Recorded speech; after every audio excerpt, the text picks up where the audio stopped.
Welcome to the Explainer, everyone. Stepping up as a Census 2027 enumerator? Well, you've landed in exactly the right spot. Today, we're basically handing you your ultimate cheat code. We're going to walk through a complete step-by-step technical guide on how to entirely bypass the physical strain and, let's be honest, the sheer exhaustion of mobile data entry. By the time we wrap up, you'll know exactly how to transform your trusty desktop or laptop into a high-speed enumeration powerhouse. Let's dive in. I mean, are you tired of typing on a mobile device yet? Because we all know entering hundreds of data points on a tiny smartphone screen is incredibly hard work. The fat fingering of keys, the endless scrolling, the neck strain, it really adds up, right? But here's the good news. There's a much faster, way more comfortable alternative. By setting up a PC emulator, you actually get to use your full-size monitor, a real physical keyboard, and a mouse. It's an absolute game changer for your productivity, and frankly, your posture. So, to get you fully set up, here's our level map for today. We'll start with level 1, emulator setup. Move into level 2, the secure login process. Hit level 3, setting your mock location. Explore level 4, the 2 methods of data entry. And finally, conquer level 5, data upload and sync. All right, let's jump straight into level 1, emulator setup. Get your computers ready because we're about to build your custom PC environment from the ground up. And honestly, it's way easier than you might think. Just 3 rapid-fire steps to get the software rolling. Step 1, download your emulator. You just visit the official sites for either BlueStacks or LD Player and install that software on your PC. Easy. Step 2, once you open that emulator, click on the Google Play Store right inside it and log in using any personal or work Gmail account. And step 3, search the Play Store for the official Census 2027 House List or Jogana app and install it right onto your virtual Android phone. Boom. Just like that, level 1 is totally cleared. Moving right along to level 2, the secure login process. Now, because you're accessing the centralized census database, security is absolutely paramount, especially during your very first time setting up the CMMS portal.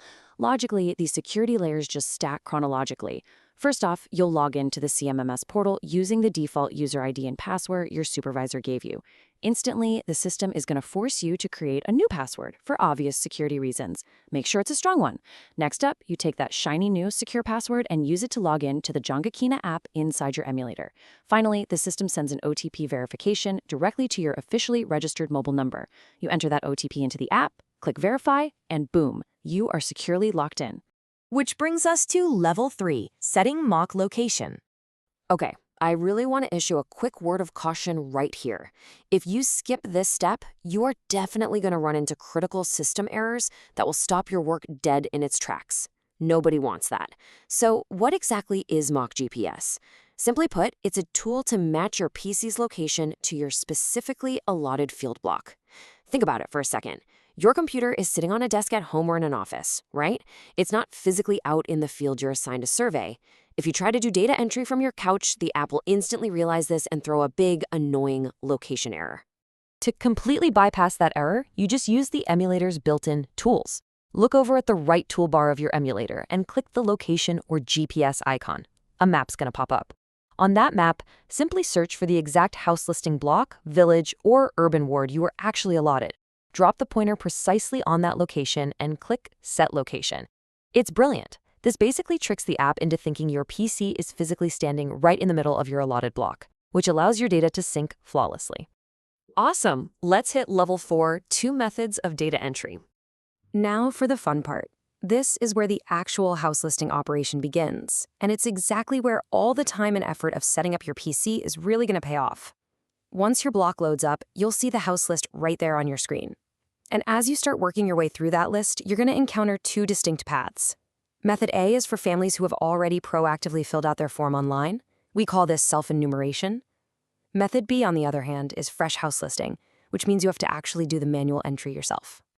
You always want to look out for Method A. Why? Because it literally saves you 90% of your manual labor. Seriously, 90%. It basically turns a lengthy, time-consuming interview into a lightning-fast verification check. Let's look at how this builds into an incredibly quick workflow. When you contact a family who did the self-enumeration, just get their 11-digit SCA ID. Head over to the app in your emulator, click Verify SCID, and smoothly type those 11 digits on your nice, comfortable computer keyboard. all of that family's data, the names, the house type, the whole shebang, will instantly populate right there on your screen. All you have to do is quickly verify the info with them, click Confirm and Submit, and you're done. Next house. However, if they haven't filled it out online, you got to proceed to Method B, Fresh House Listing. You'll click Add New Household, hit the Capture Geotag button, which, by the way, smoothly pulls from that mock location you set up earlier, and dive into the questionnaire. Now, this questionnaire has 3 main parts. First up, house details, where you'll record the materials of the walls and roof and whether it's residential or commercial. Second, basic amenities. This covers drinking water sources, electricity, toilet types, and cooking fuel. And third, assets and members, where you list the total head count, the name of the household head, and whether they own assets like a radio, a TV, maybe a laptop, internet access, bicycles, or a car. Entering all this data manually on a tiny phone screen? Tedious. But with your PC keyboard and mouse, you're going to fly through these drop-down menus and text boxes in record time.